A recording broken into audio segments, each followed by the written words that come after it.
था, देख लेना। मैंने बंदा भेजना और आपकी तस्वीर आ गई ना कि आपने इधर बाहर किया तो मैं आपको पकड़ लूँगा। पहली बात ये है रेजिडेंशियल एरिया, ये कमर्शियल एरिया नहीं है, ठीक है। और तुम यहाँ पर कमर्शियल काम कर रहे हो, मैं तो किस वजह से तुम्हारी दुकान सील कर सकता हूँ। और अगर तुमने बाहर कुछ किया तो उससे ज़्यादा मैं आपके ऊपर सख्त एक्शन लूँगा, ठीक है।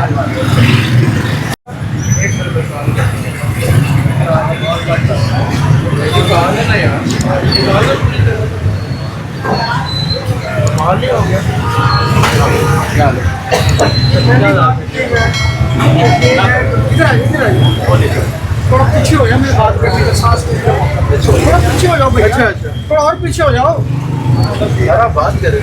थोड़ा पीछे हो जाओ, बात करने का मौका तो दो। अंधेरे में चले जाओ, बस यहाँ अंधेरे में इधर सुन लो बात। टच नहीं करना भाई। ये जो आपकी जगह है, अच्छा बात